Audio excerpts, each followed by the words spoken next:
அப்போ அந்த நாட்களுக்குரிய கிருபை கட்டளையிடும். தேவனுடைய கரம் இறங்கட்டும்.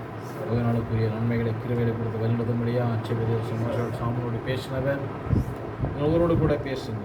யாஸ்வா மெஸ்ஸியாவின் நாமத்தில் செபிக்கிறோம். ஆமென். உட்காரும்.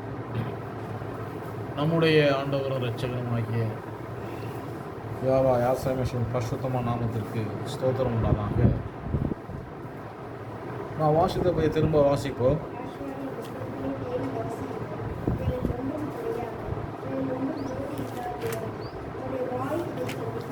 யாசாவுடைய புஸ்தகத்தில் தேடி வாசியுங்கள்.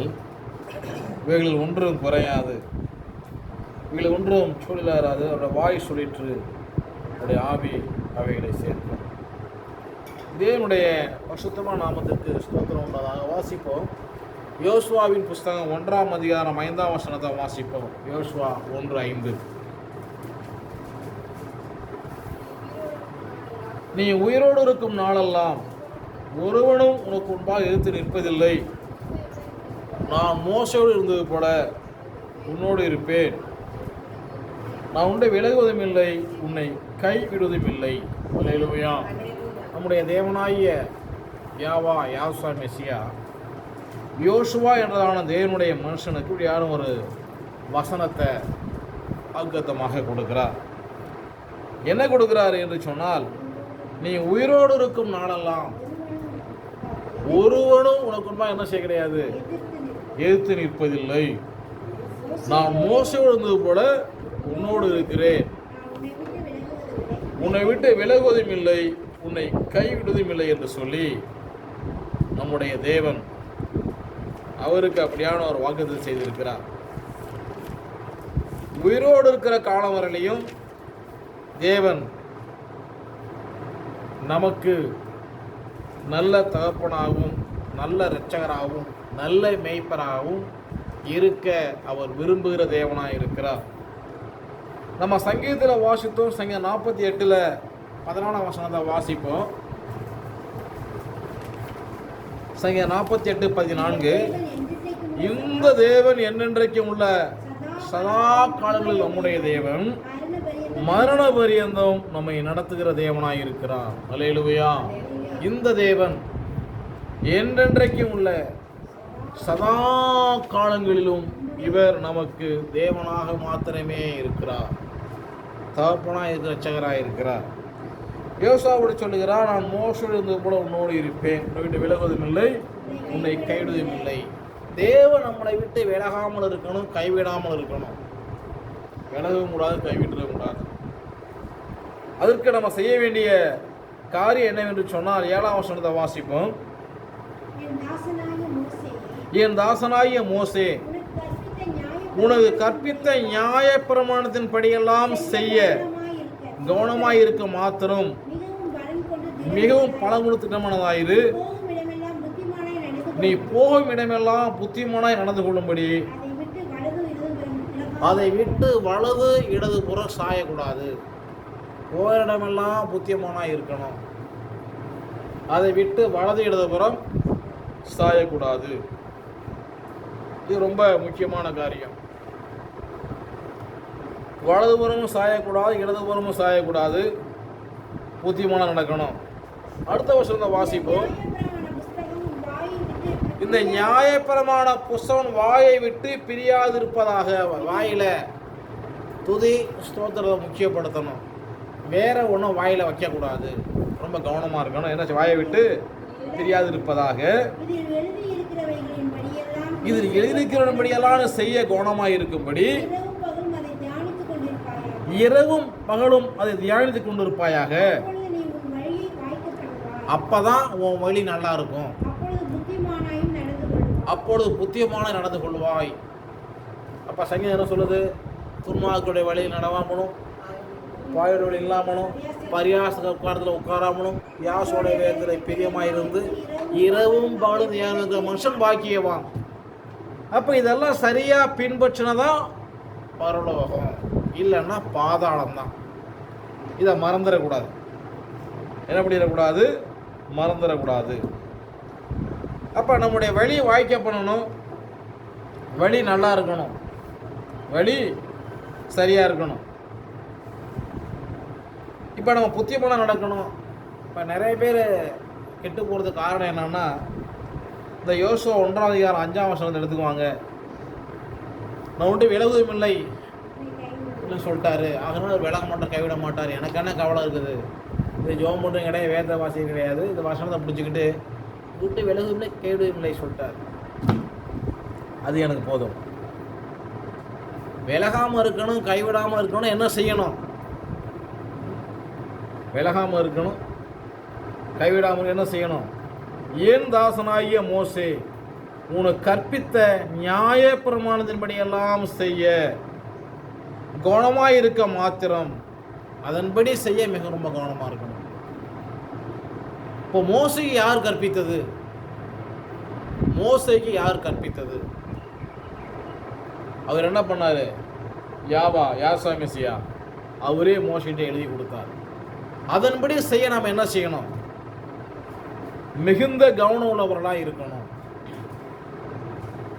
திடமனதாக இருக்கணும். போகிற இடமெல்லாம் புத்தியமானாய் நடந்து கொள்வதற்கு, இதை விட்டு வலதுபுறம் இடதுபுறம் சாயக்கூடாது.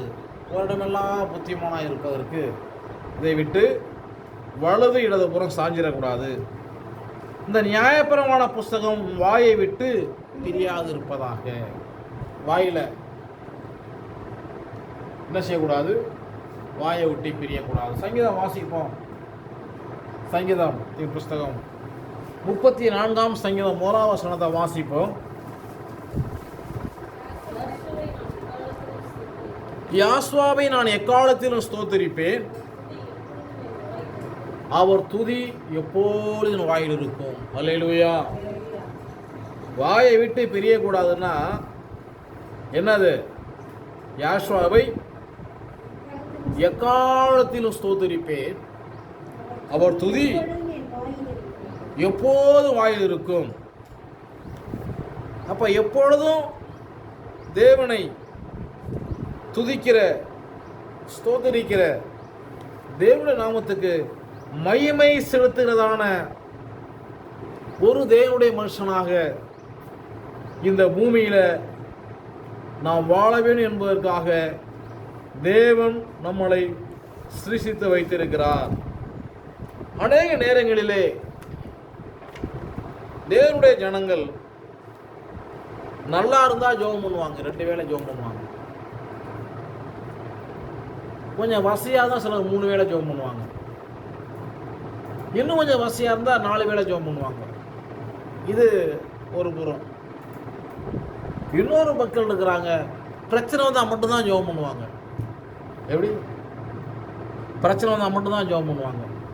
பிரச்சனை இன்னும் அதிகமான எல்லா பாஷையும் கூப்பிட்டு ஜெபம் பண்ணுவாங்க. இருக்கிற எல்லா பாஷையும் போட எல்லாரும் ஒவ்வொரு நேரம் ஜெபம் பண்ண சொல்லு. இது ஒரு விதமான கும்பல்.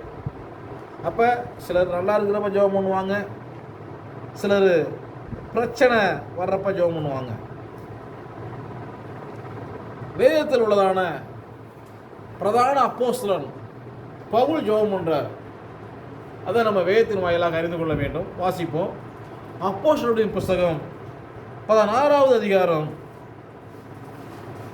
23 வாசிப்போம். அவர்கள் அநேக அடி அடித்த பின்பு சிறைச்சாலையில் வைத்து பத்திரமாய் காக்கும்படி சிறைச்சாலைக்காரனு கட்டளையிட்டான். அநேக அடிகள் பவுலை அடித்து அங்கே சிறைச்சாலையில் வைத்து காக்கும்படி கட்டளையிடுறாங்க. தொடர்ந்து வாசிப்போம். கட்டளை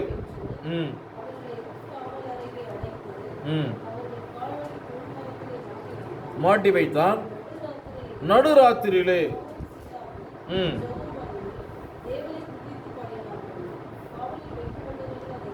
நன்றாக கவனியுங்கள். இப்படியெல்லாம் கட்டி அடித்து துன்பப்படுத்தி சிறையில் போட்டாச்சு. இப்போ நடு ராத்திரியில் பவுலும் சீலாவும் ஜெபம் பண்ணுறாங்க.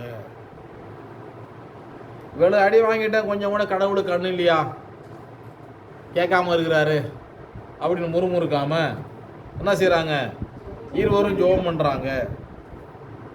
இந்த ஜெபம் பண்ணுறத காவல் வைக்கப்பட்டிருக்கிற கைதியெல்லாம் கேட்டுட்டு இருக்கிறாங்க. இவங்க ஜெபம் பண்ணத்தில் அவங்க முடிச்சிட்டாங்க, அவங்க தூக்கம் கலைஞ்சு போச்சு. இவங்க ஜெபத்தை அவங்க எல்லாரும் என்ன செய்கிறாங்க, கவனித்து கேட்டுக்கொண்டு இருக்கிறாங்க. சடுதியிலே சிறைச்சாலையின் அஸ்திபாரங்கள் அசையும்படியாக போய் மிகவும் அதிர்ந்தது. உடனே கதவுகள் எல்லாம் திறவுண்டது.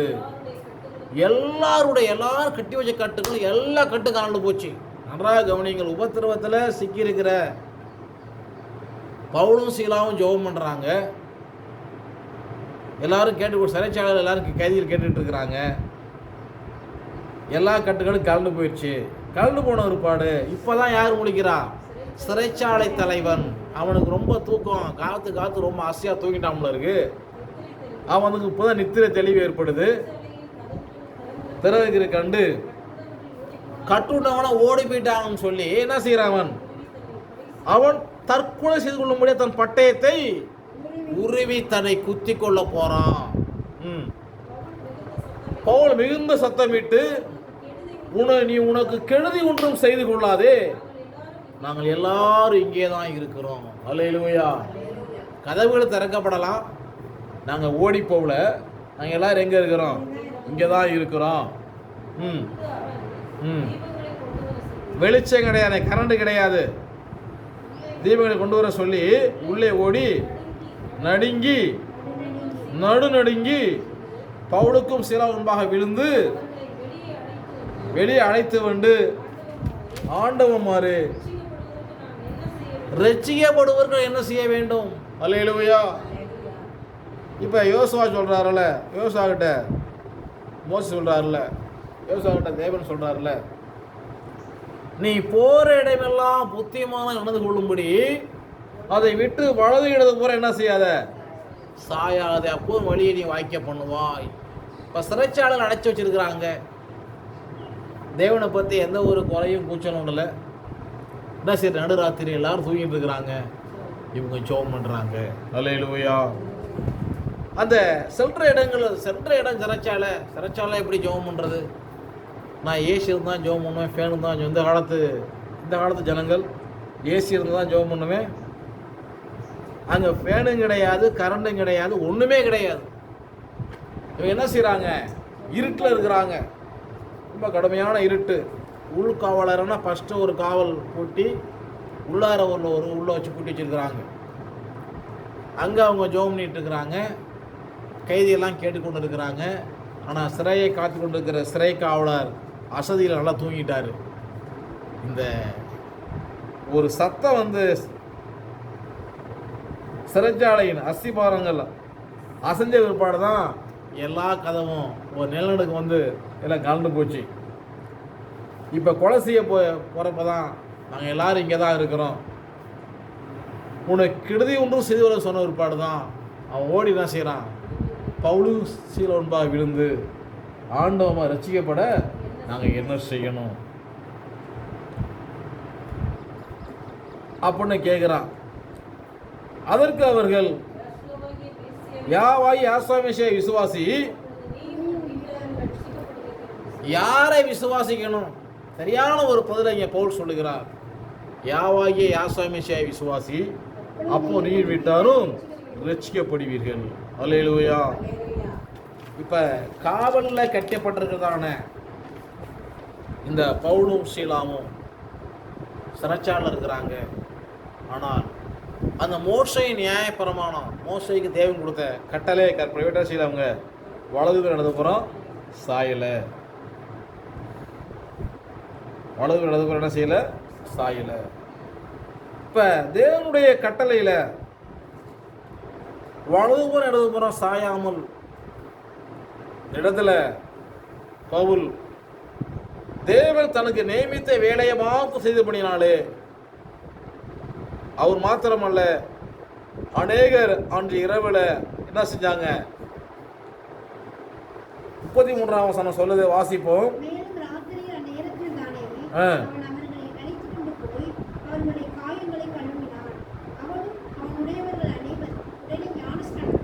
உடனே ஞானஸ்நானம் பெற்றுக்கிட்டாங்க. என்ன ஒரு அழகான காரியம்!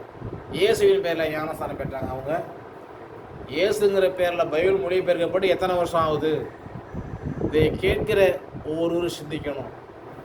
அவங்க யாவா யாசோமை செய்வதெல்லாம் ஞானஸ்தானம் பெற்றுக்கொண்டார்கள்.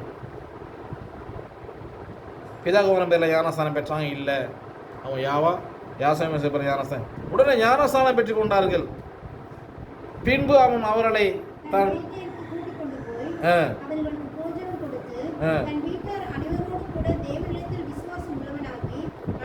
மனமகிழ்ச்சியா இருந்தான். அல்லேலூயா. எப்படிப்பட்ட ஒரு அருமையான ஒரு வழிநடத்துதல், தேவனுடைய கிருபை. தொடர்ந்து வாசிப்போம்.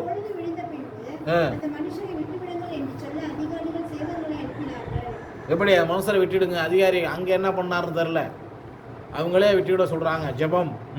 சிறைச்சாலைக்காரன் பவுலுக்கு இந்த வார்த்தைகளை அறிவித்து, உங்களை விடுதலையாக்கும்படிக்கு அதிகாரிகள் கட்டளை அனுப்பினார்கள். ஆகையால் நீங்கள் இப்பொழுது புறப்பட்டு சமாதானத்துடனே போங்கள் என்றான். இப்போ என்ன பண்ண, சமாதானத்தோடு போங்க அப்படிங்கிறாங்க. தொடர்ந்து வாசிப்போம். அதற்கு பவுல், ரோமராகிய எங்களை அவர்கள் நியாயம் விசாரியாமல் வெளியரங்கமாய் அடித்து சிறைச்சாலையிலே போட்டார்கள். இப்பொழுது ரகசியமாய் எங்களை விடுதலையாக்குகிறார்களோ?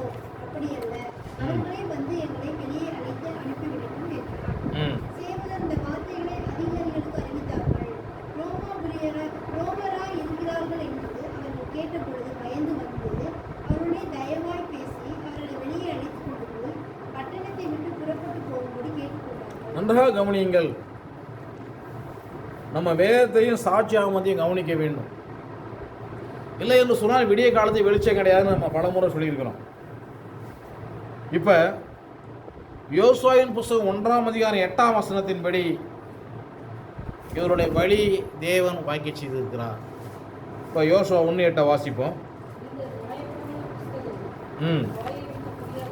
வாயை விட்டு பிரியாது இருப்பதாக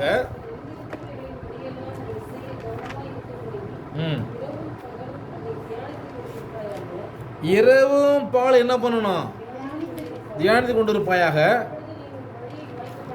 அப்போது வழியை வாய்க்க பண்ணுவாய். இப்போ இவங்களுக்கு வழி கிடைச்சிருச்சா இல்லையா? இவங்களுக்கு என்ன கிடைச்சிச்சு? வழி கிடைச்சிருச்சு. புத்திமானாயும் நடந்து கொள்ளுவாய். அல்லேலூயா. என்ன ஒரு அருமையான காரியம். என்ன பண்ணுவாய்? புத்திமானாய் நடந்து கொள்ளுவாய். அப்ப புத்தியை பெற்றுக்கொள்ளணும்னு என்ன வேணும்? ஜெபம் வேண்டும். தேவனுடைய பிரமாணத்தின்படி ஜெபம் பண்ணணும். எல்லாரும் ஜெபம் பண்றாங்க, எல்லாரும் ஓதுறாங்க, எல்லாரும் என்னென்னவோ பண்றாங்க. பிரமாண கட்டளை அங்க இருக்குதா? ஏசாயா சொல்றாரு. ஏசாயா 8ஆம் அதிகாரம் 16ஆம் வசனத்தை வாசிப்போம்.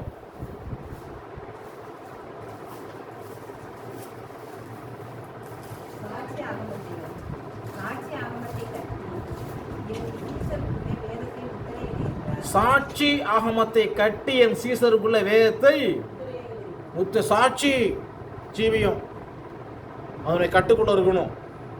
வேதத்தை சீசரு முத்திரையாயிடணும். 20ஆம் வசனம், வேதத்தை சாட்சி ஆகமத்தை கவனிக்க வேண்டும். இந்த வார்த்தையினுடைய சொல்லாவிட்டால் விடிய காலத்து வெளிச்சம் கிடையாது. படுக்கைக்கு போறவே திரும்ப எழும்புவது சந்தேகம் அப்படின்னு சொல்லாம சொல்றார். விடிய காலத்து வெளிச்சம். இப்ப நமக்கு என்ன வேணும்? விடிய காலத்து வெளிச்சம் வேணும். அப்ப என்ன வேணும்? என்ன வேண்டும்? நீ யோசுவாவுக்கு நேராக வந்துட்டு யோசுவாவுக்கு வந்துடணும். யோசுவா, இந்த நியாயப்பிரமாண புஸ்தகம் வாயை விட்டு பிரியாது இருப்பதாக, இதில் எழுதியிருக்கிறபடி எல்லாம் செய்ய கவனமாக இருக்கும்படி இரவும் பகலும் அதை தியானித்து கொண்டிருப்பாயாக. பவுலும் சீலாவும் இரவு தான் ஜெபம் பண்ணாங்க. இரவில் எல்லாரும் தூங்குறப்ப அவங்க ஜெபம் பண்ணாங்க. அப்போது நீ வழியை வாய்க்க பண்ணுவாய், நீ புத்தியமாக நடந்து கொள்வாய். எங்களை விடுதலை பண்ண சொல்றியா, அவங்களும் சொல்ல சொல்லு. தயவாக என்ன செய்கிறாங்க? அனுப்பி வைக்கிறாங்க. என்ன செய்கிறாங்க? தயவாக அனுப்பி. எப்படி தேவனுடைய திட்டம், தேவனுடைய செயல் நம்மளே வெளிப்படுவதற்கு உபத்திரம், போராட்டம், சோதனைகள் நம்ம என்ன செய்ய முடியும்? மேற்கொள்ள முடியும். என்ன செய்ய முடியும்? மேற்கொள்ள முடியும்.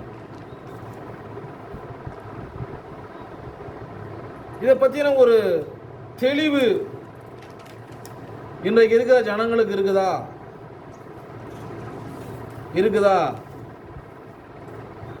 அப்படின்னு கேட்டால் அனைவரோட வாழ்க்கையில் இல்லை என்றதான ஒரு செய்தி மாத்திரம் தெளிவாக கிடைக்கும்.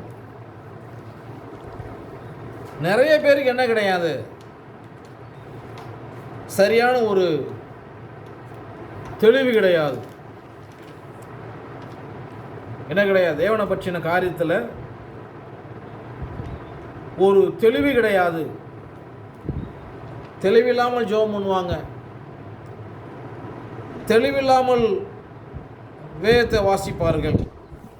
என்ன பண்ணுவாங்க, தெளிவில்லாத ஜெபம், தெளிவில்லாத வேத வாசிப்பு. தேவனுக்காக எவ்வளவு நேரம் செலவிடுறாங்க, தேவனுக்காக எவ்வளவு நேரம் ஜெபம் பண்றாங்க, செலவிடுறாங்க. வாசிப்போம். யோசுவாவின் புஸ்தகம் 10வது அதிகாரம் 8ல வாசிப்போம்.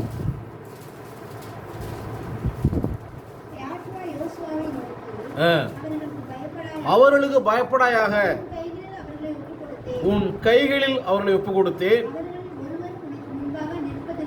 அவர்கள் ஒருவர் உனக்கு நிற்பதில்லை.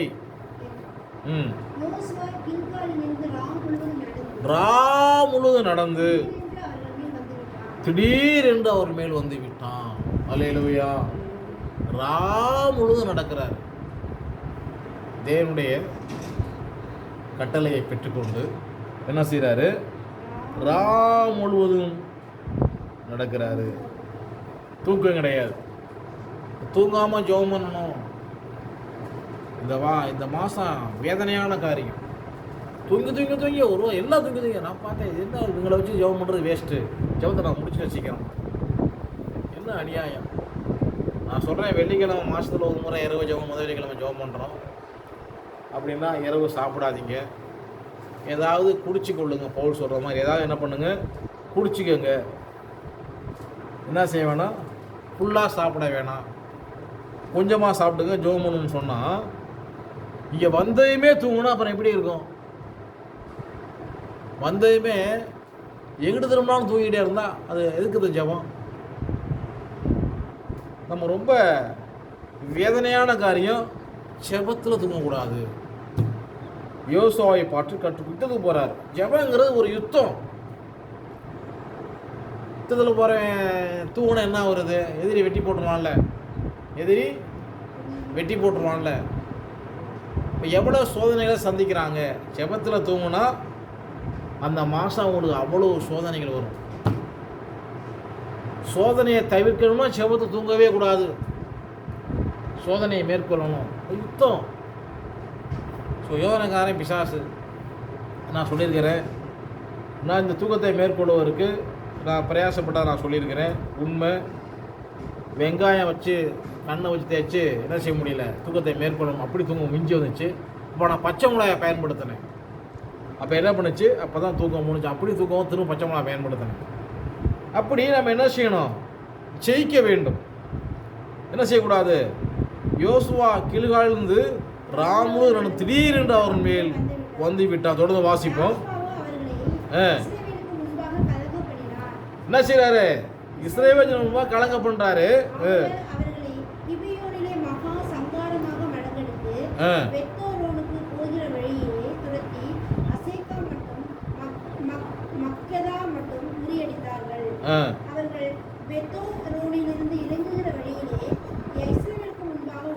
ஓடி போகையில்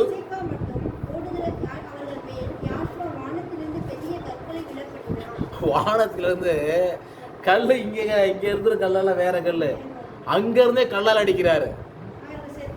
அவர்கள் செத்தார்கள். இஸ்ரவேல் புத்திரர் பட்டயத்தால் கொண்டவர்களை பார்க்கிலும். எங்க ஆராய்ச்சி சொல்லுங்களேன் பார்ப்போம்.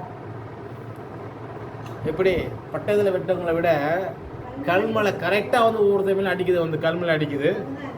தொடர்ந்து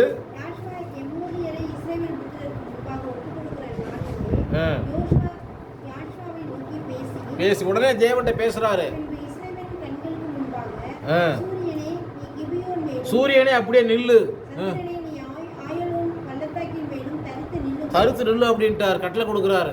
மெசியா சொன்னார். என்ன சொன்னாரு? நீங்கள் விசுவாசம் உள்ளவர்களாய் இந்த காட்டுத்தீ மரத்தை பார்த்து நீ பெயர்ந்து போனால் அப்படியே போயிருந்துட்டார். அவர் போயிருந்து விட்டார். இன்னைக்கு என்ன கிடையாது, தேவனுடைய கட்டளைகளையும் கற்பனைகளையும் பின்பற்றுவதற்கு ஜனங்களுக்கு விசுவாசம் கிடையாது. மற்றது எல்லாமே இருக்கும், விசுவாசம் மாத்திரம் இருக்காது. அந்த காலத்தில் சொல்லுவாங்க, எது இருக்கோ இல்லையோ அடுக்கு பானையில் அரிசி இருந்தால் போதுமாங்க சமைக்கிறதுக்கு. மண்மானர்களில் அது அடுக்கு பானைன்னு சொல்கிறது. எது இருக்கோ இல்லையோ அடுக்கு பானையில் அரிசி இருந்தால் போதும், சமைச்சிடலாம். இன்றைக்கி நம்ம என்ன இருக்கோ இல்லையோ என்ன வேணும்? விசுவாசம் வேணும். ஏன்னா ஒரு மோசையை நியாயப்பிரமாணத்தை ஸ்ட்ராங்காக பிடிச்சிருந்தார். மோசை தேவன் கட்டளையில் அவர் உறுதியாக இருந்தார். அதனால சொல்றாரு, பின்பு இஸ்ரவேலின் கண்களுக்கு முன்பாக சூரியனே நீ கிபியோன் மேலும் சந்திரனை ஆகிய பள்ளத்தாக்கின் மேலும் தரித்து நில்லு என்றார். அப்பொழுது ஜனங்கள் தங்கள் சத்துருக்கு நீதியை சரி கட்ட மட்டும் தரித்தது. சந்திரன் நின்று போச்சு. யாசேரும் எழுதியிருக்கவில்லையா? தீவிரிக்காமல் சுமார் 12 மணி நேரம் சூரியன் அப்படியே நிற்குது. அல்லேலூயா. அவர் வருகை நாளிலே மிக மிக அற்புதமான காட்சிகள் நடக்கும். எப்படி? 12 மணி நேரம் சூரியன் அப்படியே நிற்குது. 12 மணி நேரம் விடாமல் யுத்தம் நடந்துகிட்டு இருக்குது. இன்றைக்கி இருக்கிற ஜனங்கள் ஒரு கபடி விளாண்டு போகிறான்னா 10 அரை மணி நேரம் விளாண்டுட்டு அவனுக்கு குளுக்கோஸ் கொடுங்க, தண்ணி கூட உட்கார வைக்குமாங்க. நம்மளால் என்ன செய்கிறாரு? இரவு முழுவதும் நடந்து போகிறாரு. யுத்தம் நடந்துக்கிட்டு இருக்குது. கிட்டத்தட்ட சூரியன் வந்து நடுப்பகலுக்கு வந்துருச்சு. ஏற்கனவே 12 மணி நேரம், அடுத்து ஒரு 6 மணி நேரம், இப்போ அடுத்து என்னது? ஒரு 12 மணி நேரம். எத்தனை மணி நேரம்? 24, 30 மணி நேரம் ஃபைட். அது மாத்திரமா? அடுத்து என்ன நடக்குது?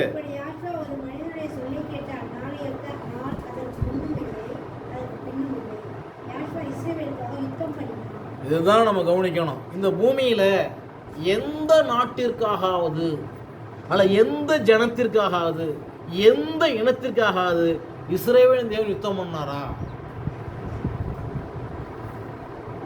இந்த உலகத்தை உண்டான தெய்வம் யுத்தம் பண்ணினாரா? நீ ஆராய்ஞ்சு பாருங்க. வேற யாருக்கும் ஒரு யுத்தம் பண்ணவே கிடையாது. அது இஸ்ரவேல், அந்த ஜனங்கள் எபிரேயர்கள் மாத்திரமே.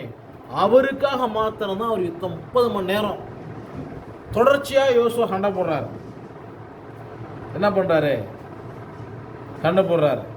ஆனால் அப்படிப்பட்ட நாள் அதுக்கு முன்னும் கிடையாது, பின்னும் கிடையாது.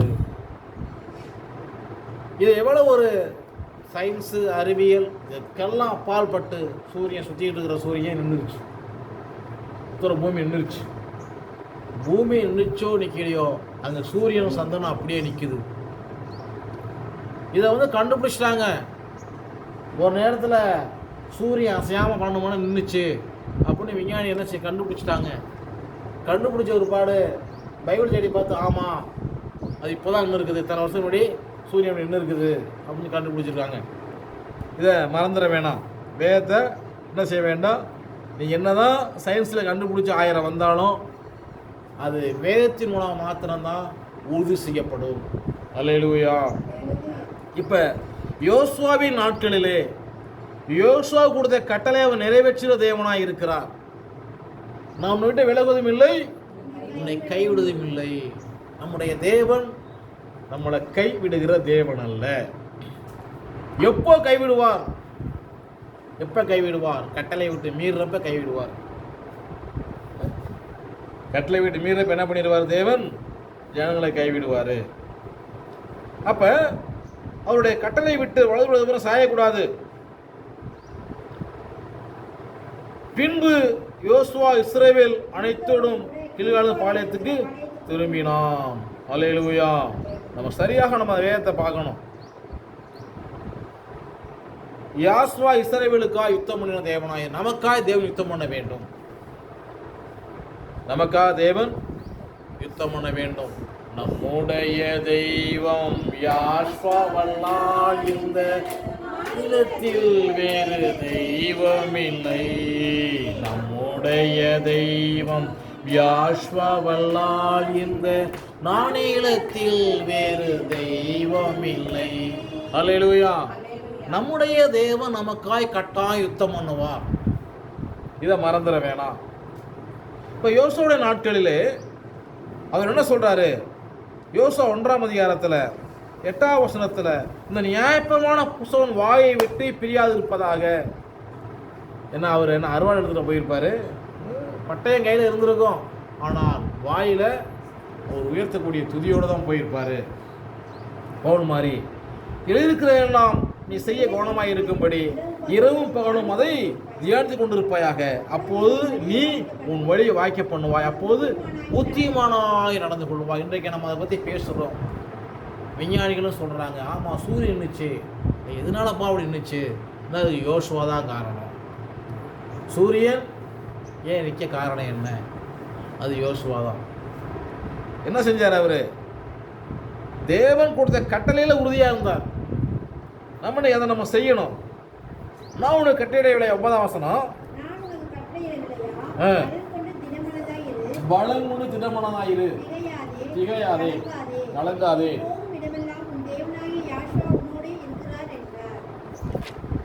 ஓர இடமெல்லாம் கூட வரக்கூடிய தெய்வம். நம்ம வச்சிருக்க செல்போனு எங்கேயா போனால் டவர் கிடைக்காது. அதோட அளவு அவ்வளவுதான்.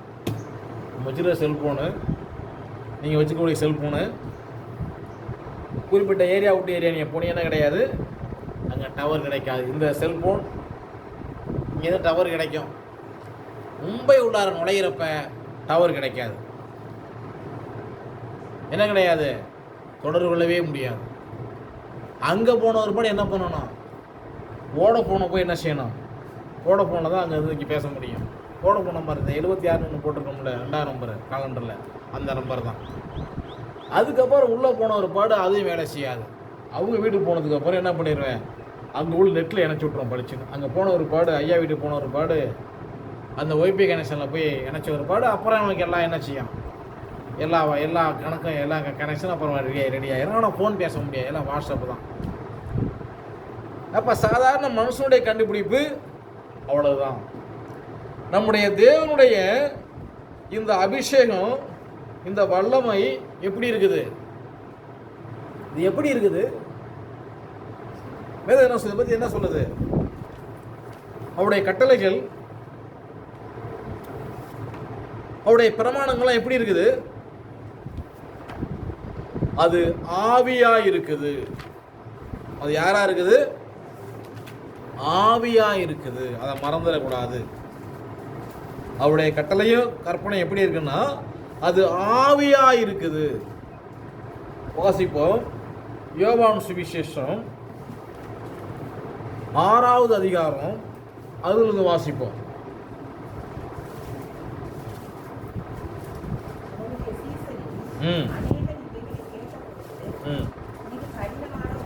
இது கடினமான உபதேசம், யார் இதை கேட்பார்கள்?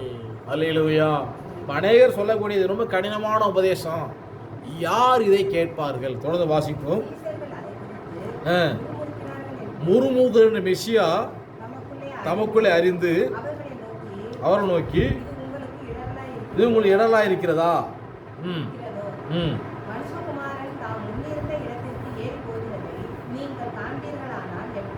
எப்படி இருக்கும்? முன்னிருந்த இடம், இடத்தை கவனிக்கணும். மனுஷகுமாரன் முன்னிருந்த இடம் அது எப்படி இருக்கும்? ரொம்ப பயங்கரமாக இருக்கும். மனுஷகுமாரன் முன்னிருந்த இடம் ரொம்ப, இது நிறைய பேருக்கு தெரியாது. சொல்கிறேன், தொடர்ந்து வாசிப்போம். ஆவி உயிர்ப்பிக்கிறது, மாமிசமானது ஒன்றுக்கு உதவாது.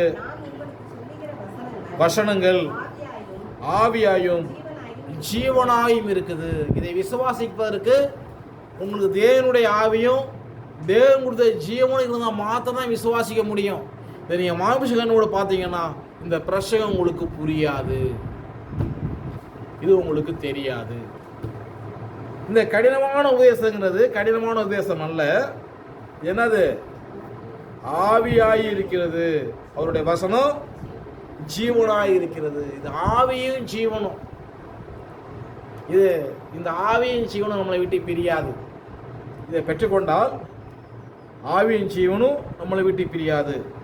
இப்போ 62 மெசியா சொன்னாரே, மனுஷகுமாரன் தாம் முன்னிருந்த இடத்திற்கு ஏறி போவதை நீங்கள் காண்பீரானால் எப்படி இருக்கும்? மனுஷகுமாரன் முன்னிருந்த இடத்திற்கு ஏறி போறத நீங்க பார்த்தா எப்படி இருக்கும்? இப்ப மனுஷகுமாரன் எங்க இருந்தார்? மனுஷகுமாரன் முன்பிருந்த இடத்திற்கு ஏறி போறத நீங்க பார்த்தா எப்படி இருக்கும் அப்படிங்கிறார். சரி, மனுஷகுமாரன் முன்ன எப்படி இருந்தார்? முன்பு இருந்த இடம்னு சொல்லி சொல்றாரு, முன்னாடி அவர் எப்படி இருந்தாரு?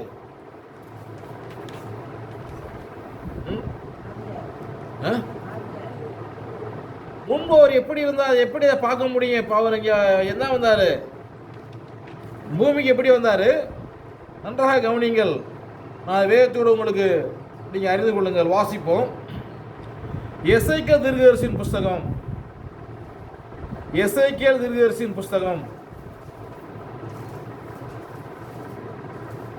1வது அதிகாரம் 26ஆம் வசனத்தை வாசிப்போம். அவைகளின் தலைகளுக்கு மேலுள்ள மண்டலத்தின் மீதில் நீல் ரத்தினம் போல இருக்க விளங்கும் ஒரு சிங்காசனத்தின் சாயலும், அந்த சிங்காசனத்தின் சாயலின் மேல் மனுஷன் ஒத்த ஒரு சாயலும் இருந்தது. இடுப்பாய் காணப்பட்டது முதல் மேலெல்லாம் உட்புறம் சுற்றிலும் அக்கினிமயமான சொருசாவின் நிறமாறு கண்டேன். கீழெங்கும் பிரகாசமாக இருக்க கண்டேன். மழை பெய்யும் நாளில் வானவில் எப்படி காணப்படுகிறதோ அப்படி சுற்றியுமுள்ள அந்த பிரகாசம் காணப்பட்டது. தரிசனமாயிருந்தது.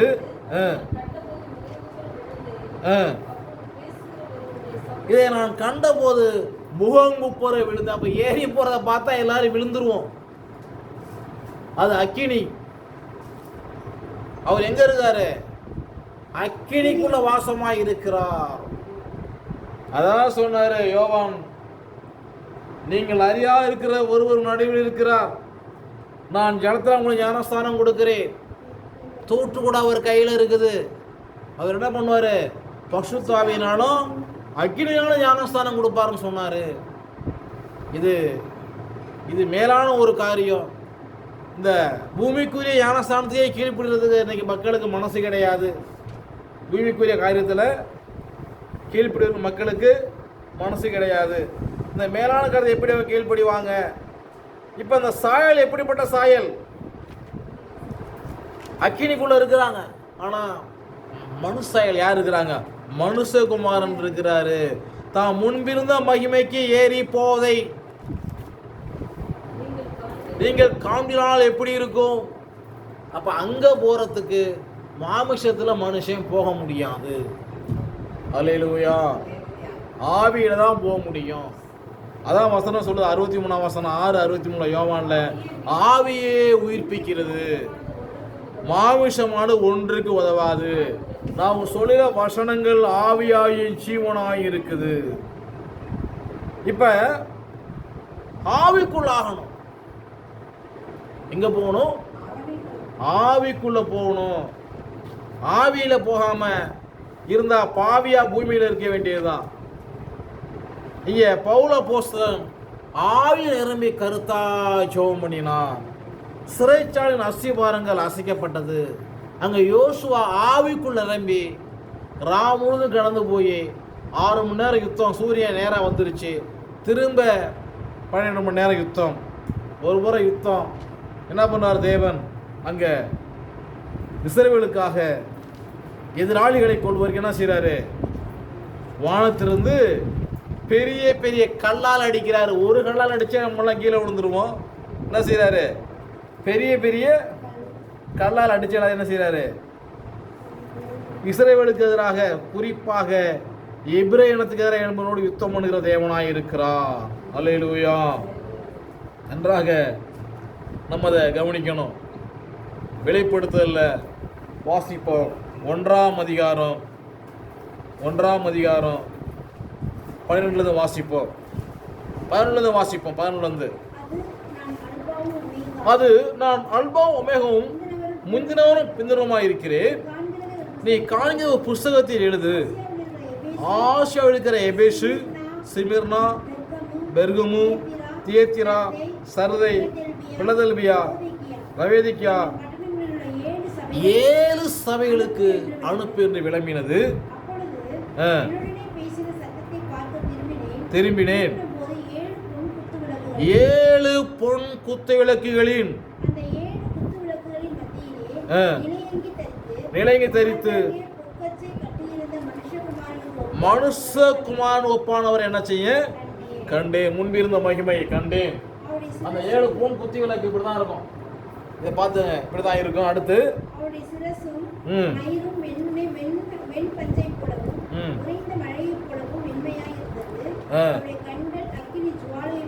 கண்ணு எப்படி இருந்துச்சு? அக்கினி ஜுவாலை. ஒரு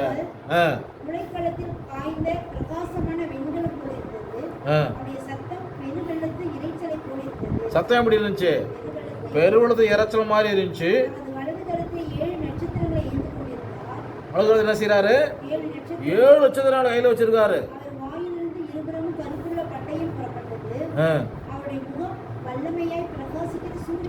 சூரியனை போல இருந்தது.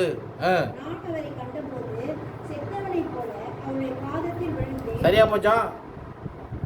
செத்தவனை போல அவ பாவத்தில் விழுந்தேன். அப்ப மனுஷகுமாரன் முன்னிருந்து மகிமைக்கு போறத நீங்க பாப்பீங்கன்னா எப்படி இருக்கும் அப்படின்னாரு. அந்த ஒரு வருஷம் தான் சொல்றேன். முன்பிருந்த மகிமையை பார்க்க முடியாது. அதை பார்த்தா மாம்சத்தில் பார்த்தா செத்த மாதிரி கீழே விட வேண்டியதான். அப்போ எங்கே பார்க்கணும்? அது ஆவியில தான் காண முடியும். சில காரியங்கள் வேகத்தில் ஆவியில தான் காண முடியும். தொடர்ந்து வாசிப்போம்.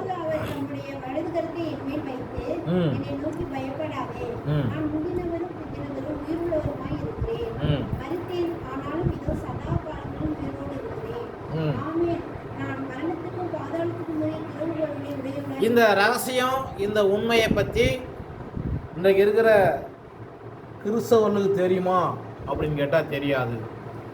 அவங்களுக்கு தெரிஞ்சதெல்லாம் 10 பேர் ஜெபம் பண்ணுறவங்க கூடி ஒரு பகுதியை எழுதி இதை கொடுத்து இதை ஜனங்களுக்கு சொல்கிறத ஜனங்கள் கேட்டால் அது போதும். இவ்வளவு தான். இதுக்கு மேலே ஒன்றும் பெருசு கிடையாது. இதுதான் உங்களுடைய உபதேசம், இதுதான் உங்களுடைய கட்டளை. இவ்வளோதான். இதை நீ பின்பற்று, நீ பரலோகம் போயிடலாம். இப்படி தான் என்ன செய்கிறாங்க? போதிக்கிறாங்க. இப்போ தேவனுடைய கட்டளை, தேவனுடைய வசனம் என்ன சொல்லுது அப்படிங்கிறதான நிலை இன்னைக்கு தேசத்தில் இல்லை. அவங்க என்ன சொல்கிறாங்க? 4 பேர் 5 பேர் என்ன சொல்கிறாங்க? கூடி என்ன செய்கிறாங்க? அதான் கட்டளை. அவங்க சொல்கிறதான் பிரமாணம். அப்போ இதெல்லாம் என்ன செய்ய முடியும்? இவர்களை என்ன செய்ய முடியும்? இவங்களுக்கு என்ன நம்ம சொல்ல முடியும்? இவருடைய முழுமையான காரியங்கள் என்ன? இவர்களை பற்றி வேதம் என்ன சொல்லுது? இதை பற்றினா நமக்கு என்ன தெரியும் அப்படிங்கிறதான் இன்றைக்கு இருக்கிறதான மிகப்பெரிய ஒரு கேள்விக்குறியாக இருக்குது. வேதம் சொல்லக்கூடிய காரியம் நம்முடைய வாழ்க்கையில் இன்னைக்கு காணப்படுகிறதா அல்லது இல்லையா? இருந்தா என்ன, இல்லாட்டி என்ன? இருந்தா என்ன, இல்லாட்டி என்ன?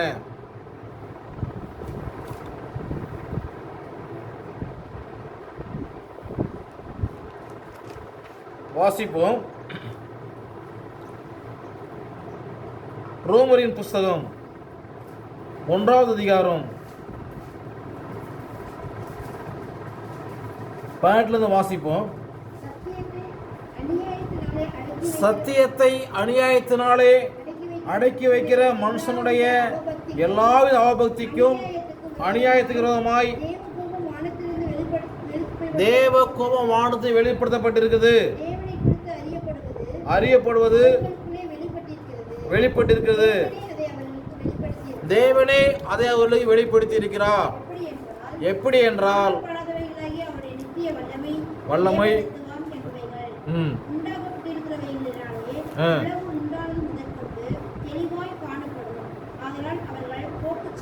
போக்கு சொல்ல இடமில்லை. எனக்கு தெரியாதுன்னு சொல்ல முடியாது.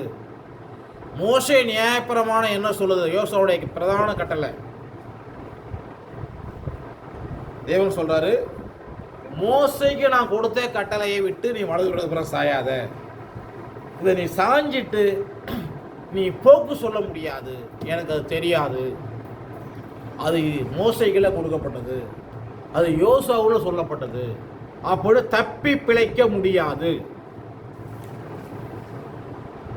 அவங்களுக்கு என்ன கிடையாது? போக்கு சொல்ல இடமில்லை. அவர்கள் தேவனை அறிந்தும் அவரை தேவன் என்று மையப்படுத்தாமலும் ஸ்தோத்திரியாலும் இருந்து வீணரானார்கள். இருளடைந்தது. பைத்தியக்காரராகி அழிவில்லாத தேவனுடைய மகிமை மனுஷர்கள் ரூபங்களாக மாற்றினார்கள். பிதா குமாரன் பரிசுத்தாவிக்கு, பிதாவுக்கு தான் பேர், குமாருக்கு தான் பேர், பரிசுத்தாவினா இப்படிதான். அதே பிதா குமாரன் பரிசுத்தாவி. எப்படி இது? பிதான்னா பிதாவோட பேர் எழுது. என்ன செய்யறாங்க? ரூபங்களா மாற்றிட்டாங்க.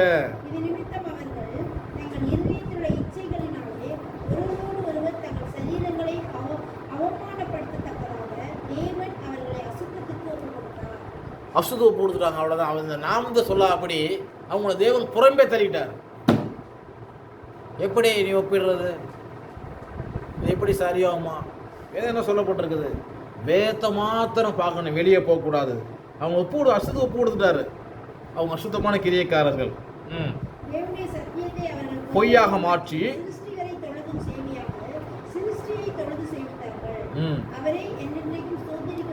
என்றென்றைக்கும் ஸ்தோத்திரிக்கப்பட்ட தேவன்.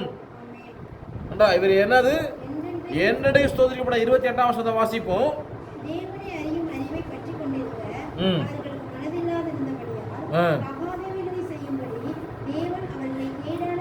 தேவனே இந்த கேடான காரியத்துக்கு பைபிள்ல 1000 கலெக்ஷன் பேரை மாத்தி அவரே ஒப்பு கொடுத்தார். போய் எக்கடு போய் தொலை.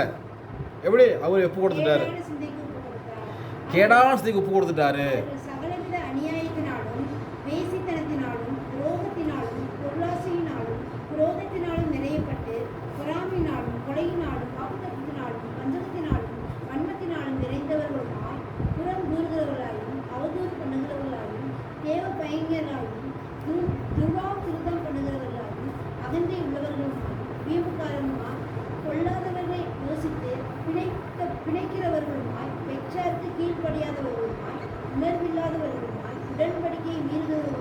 உடன்படிக்கை மோசே நியாயப்பிரமாணத்தை மீறியாச்சு. சோபம் இருக்காது. எதுக்குமே இணங்க மாட்டாங்க, இரக்கம் இல்லாமல் இருப்பாங்க.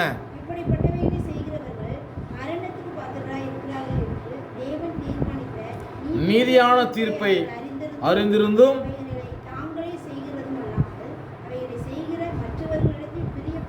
பிரியப்படுவர்களுமாய் இருக்கிறார்கள். அல்லேலூயா. அப்போ அவங்க கட்டளைய பிரமாணத்தை மீறினபடினால தேவனே இழிவான இச்சைகளுக்கு ஒப்பு கொடுத்துட்டாரு. இப்போ அவன் நியாயப்பிரமாணம் சொல்லக்கூடிய காரியத்தை விட்டு வலது போகிறோம் இடது போகிறோம் சாயிறது அந்தளவு என்ன கிடையாது, நன்மையை நமக்கு கொடுக்காது. அந்தளவு சுத்தமாக நன்மையை கொடுக்காது.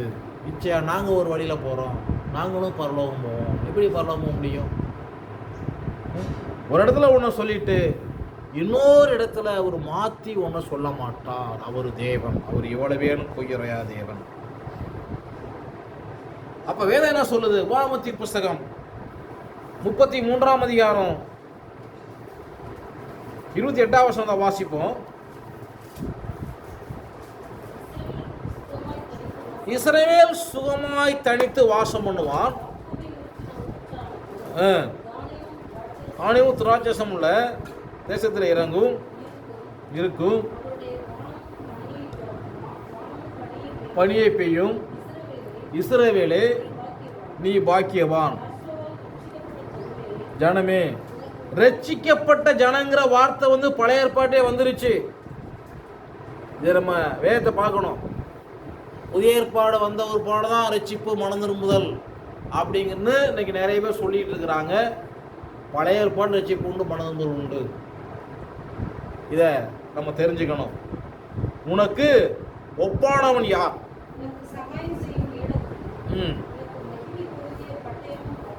அவரே.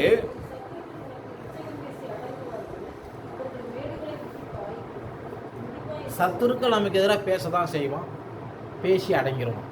எப்படி? அவன் பேசிக்கிட்டே இருக்க மாட்டான், அவன் ஒரு நாள் அடங்கிடுவான். நமக்கு எதிராக பேசுகிறவன் வாய் அடைக்கப்படும். நமக்கு எதிராக பேசுகிற வாய் அடைக்கப்படும். அவன் ஒரு நாள் அடங்கிடுவான். அடங்கி போய் தான் ஆகணும். மொர்தெகாய்க்கு எதிராக ஆமான் பேசினான், செயல்பட்டான். கடைசி அடங்கி போய் தான் ஆகணும். வசனம் என்ன சொல்லுது? அவன் யூத குலமானதால் அவனை நீ மேற்கொள்ள முடியாது. இந்த வார்த்தைகளை, இந்த சத்தியத்தில் உறுதியாக இருந்ததான் உலகம் நம்மளை, பிசாசு நம்மளை மேற்கொள்ளாது. இல்லைன்னா உலகத்தின் அதிபதி உள்ளார வந்துடுவான். அதெல்லாம் அது யூதருக்கு தான், நமக்கு கிடையாது அப்படின்னாலே பிசாசு உள்ள வந்துடுவான். அது நமக்கு இல்லை. மோசே நியாயப்பிரம் நமக்கு இல்லைன்னா அப்புறம் எதுக்கு நீ கிறிஸ்தவனாக இருக்கிற? ஏன் வேதத்தை எடுக்கிறாய்? அது நமக்கு நிறைய, அது நமக்கு கிடையாது, அது நமக்கு இல்லை. என்ன நமக்கு இல்லை? இங்கே வேதனை எழுதப்பட்டிருக்குது. வேதம் உனக்கு கிடையாது, நீ ஏதாவது வேதத்தை கும்பிட்டு போ. நாங்கள் என்ன செய்கிறோம்? நாங்கள் இஸ்ரவேலின் தேவனை வழிபடுறோம், எங்களுக்கு அவர் தான். நாங்கள் யாரை வழிபடுறோம்? இஸ்ரவேலின் தேவனை வழிபடுறோம். வேதம் நமக்கு தான். இஸ்ரவேலே நீ பாக்கியவான். யாசம் ரட்சிக்கப்பட்ட ஜனமே உனக்கு ஒப்பானவன் யார்? அப்ப இஸ்ரவேலுக்கு ஒப்பா இந்த தேசத்துல எந்த ஒரு ஜனத்தை, எந்த ஒரு இனத்தை நிறுத்த முடியாது. அப்ப நிறுத்துவேன்னு சொல்றான்னா நீ பொய்யன், நீ தான் அந்த கிறிஸ்து, நீ தான் மாய்மாலக்காரன். நன்றாக கவனித்துக் கொள்ளுங்கள். அப்ப இஸ்ரவேலுக்கு இணையா நான் இன்னொன்று செய்வேன் அப்படின்னா முடியாது. இஸ்ரவேல் இணையா நான் வேறு ஒன்று பண்ணுவேன் யாருமே இல்லைன்னு சொல்லப்பட்டிருக்கு. அப்புறம் எப்படி இன்னொன்று உண்மையாக முடியும்? ஒரு பந்தயத்தில் ஓடுறவன்ல ஒருவன் தான் முதல் பரிசு பெற முடியும், 2 பேர் பெற முடியாது. என்னது பவுல் சொல்றாரு? பந்தயசாலையில் ஓடுறவர்கள் எல்லாரும் ஓடுவார்கள், நீங்க என்ன பண்ணுங்க? பெற்றுக்கொள்ளத்தக்கதாக ஓடுங்கள். இப்படி ஓடுறவங்க என்ன எல்லாத்துலேயும் இச்சையடக்கம் உள்ளவர்களாக இருப்பாங்கன்னு சொல்ல. ஒருவனே பந்தயத்தை பெறுகின்ற அறியீர்களா? இப்போ அந்த ஒரு சந்ததி அந்த சந்ததி தான் பந்தயத்தை பெற முடியும், மற்றவங்க பெற்றுக்கொள்ள முடியாது. அந்த சந்ததி, ஒரு சந்ததி, அந்த ஒரே ஒரு சந்ததி. வாசிப்போம் சங்கீதத்தின் புஸ்தகம் 48வது அதிகாரம் 12 வாசிப்போம். சீயோனை சுற்றி உலாவி அது கொத்தனங்களை எண்ணுங்கள், பின்வரும் சந்ததிக்கு விவரிப்பதற்காக காலங்கத்தை கவனித்து அதன் அரண்மனையை உற்று பாருங்கள். இந்த தேவன் இன்றைக்கு சகலங்களிலும் நம்முடைய தேவன் மரண பரியந்தம் நம்மை நடத்துவார். அல்லேலூயா. சொல்றது புரியுதுங்களா? இந்த சந்ததி, அந்த சந்ததிக்குள்ள வர வேண்டும். அந்த சந்ததிக்குள்ள என்ன செய்யணும்? வரணும். அந்த சந்ததியில ஒரு வாரம் நாம இருக்கணும். பிரண்ணாம் சொல்லுவார், அவரோட செய்தியில் சொல்லியிருக்காரு, 1000 பேர் ரட்சிக்கப்படுவாங்கன்னா அந்த 1000ல் நானும் ஒரு ஆளாக இருக்கணும். 500 பேர்னா அந்த 500 பேரில் நானும் ஒரு ஆள் இருக்கணும். இல்லை ஒருத்தன் தானே, ஒருத்தர் ஆளாக இருக்கணும் அப்படின்னு சொல்லி அவர் சொல்கிறாரு. நோக்கம் என்ன? அந்தளவு நாம் தேவனை சார்ந்து அவரோடு நெருங்கி போகணும், நம்ம கைவிடப்பட்டு போகக்கூடாதுங்கிற உறுதியாக இருக்கணுங்கிறத அவர் சொல்கிறார். 1,00,000 பேர் அதில் நான் ஒரு ஆளாக இருக்கணும். எப்படி 1,00,000 பேரில் அதில் நான் ஒரு ஆளாக இருக்கணும் அப்படின்னு சொல்கிறாரு. ஆகையினால நம்ம அதை கவனிக்கணும். 1,00,000 பேர், கோடி பேர், வேதம் சொல்லுது புதிய ஏற்பாட்டில் வெளிப்படுத்தல, ஒருவரும் எண்ணக்கூடாதுன ஒரு திரள் கும்பல், அதில் நம்ம ஒரு ஆளாக இருக்கணும். அல்லேலூயா. என்னது? ஒரு எண்ணக்கூடாத ஒரு திரள் கும்பல், அதில் நம்ம யாராக இருக்கணும்? ஒரு ஆளாக இருக்கணும். அவங்க எப்படிப்பட்டவங்க? அவங்க வஸ்திரங்களை ஆட்டுடைய ரத்தத்தினாலே தேய்த்து வெளுத்தவர்கள், அதில் நம்ம ஒரு ஆளாக இருக்கணும். இதான் விசுவாசம், இதான் நம்பிக்கை, இதான் நம்மளை எங்கே கொண்டு போவோம்? பரலோகம் கொண்டு செல்லும். இப்போ பரலோகம் போகிறதுக்கு நம்ம பாதை நம்ம பார்த்துட்டு இருக்கிறோம். எங்கே போகிறோம்? பரலோகம் போகணும். இப்போ யோசுவா 1 நம்ம வாசித்தோம்.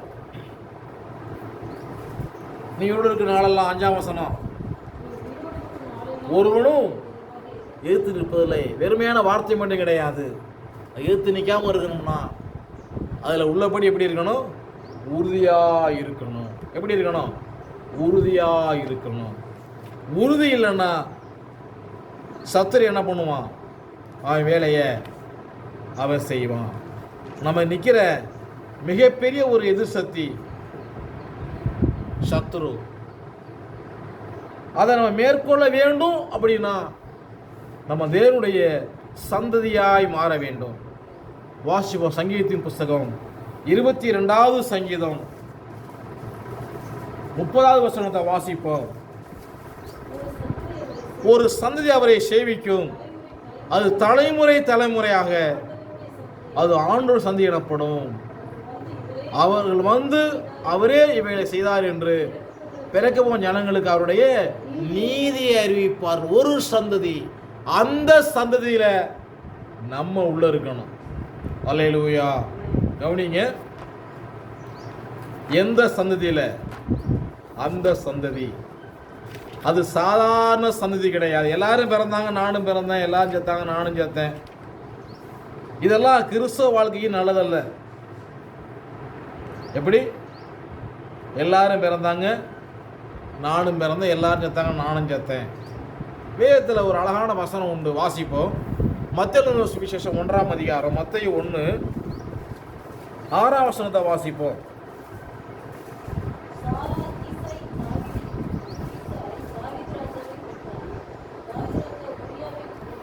எங்க அன்றா கவனிங்கள், இந்த இடத்துல ஈசாய் தாவீது ராஜாவை பெற்றான். தாவீது ராஜா சாலமோனை.